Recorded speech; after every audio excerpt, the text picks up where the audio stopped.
Maybe switching gears a little bit and maybe focusing more on your book, the play sheet. What inspired you to write it, and what do you hope your readers take away from it? Yeah, this was a passion project, probably like many people, and especially somebody that's listening to a podcast probably fits this persona. Like I said, I'm a husband, I'm a father, I'm a corporate executive, and I'm just a person that was trying to get better in my personal and professional life. I was a voracious learner, right? I'd listen to all the podcasts, read all the books, listen to the audiobooks, have mentors, go to conferences, webinars, seminars, you name it. But if I was being honest with myself, I wasn't actually effectively applying all that information, all those concepts that I spent countless time, energy, and money learning.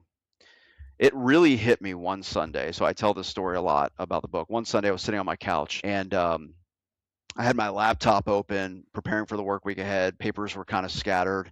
My kids' toys were in the living room. It was a mess. I was already stressed out, overwhelmed, and overloaded, and the work week hadn't started. In the corner of my eye, I saw something. You can tell from behind me, I'm a sports guy.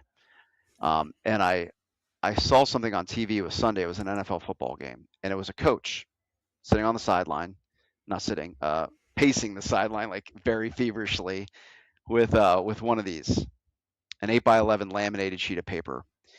And what I realized in that moment is that that coach would look at the formation, assess the situation in a matter of seconds. The clock was ticking down, the pressure was high, the crowd noise was high. In a matter of seconds, they'd glance down, call a play, and execute that play pretty flawlessly. And they would do that over and over and over again. And then I realized every coach on every sideline at every level used one of these laminated sheets of paper. And I asked myself, like, why don't I have one of those in my own life to actually apply all those things I spent all that time, energy, and money learning? And so I went back in my home office that day and I created a laminated. I mean, I basically wrote it down. I went to FedEx, I laminated it, and I started using it at work. I just wrote down the concepts I was trying to play. And at that time, it was like being a new manager, time management skills, effective and clear communication, both from a coaching my team and also from an executive level. And I started to run those plays intentionally with my play sheet every single day. And it started to work. It kind of became a joke.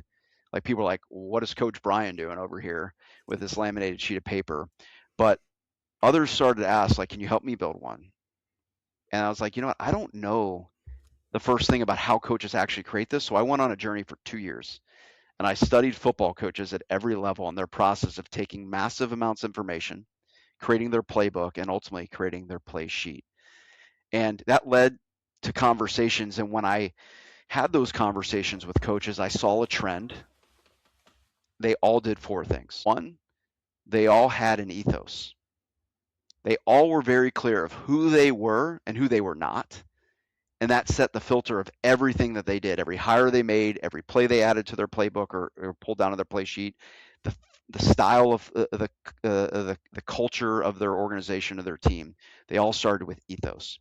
Two, they had one centralized repository for everything, all their policy, procedures, nutrition plans, workout plans, plays, everything. They had the playbook. Three, they had a play sheet based on the situation they were facing that week, the opponent they're facing that week. They take information for their playbook that was relevant, put it on their play sheet, and you could see them call it in those real-time moments. And then lastly, all coaches talked about making adjustments, which for me, like, was no different than inspect and adapt or retrospectives, right?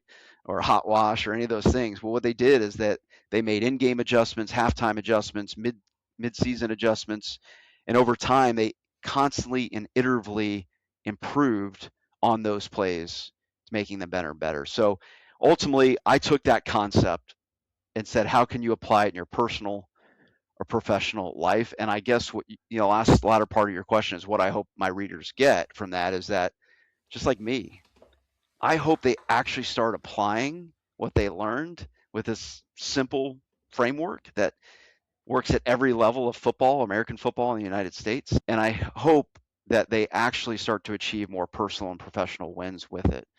Lastly, I hope they actually then share it with somebody else. What I loved about the coaches is they were mentors. They really hoped to inspire young athletes to be better. And so one part of my book is like, buy two of them, one for yourself and one for somebody else. So I hope they share the concept with somebody else.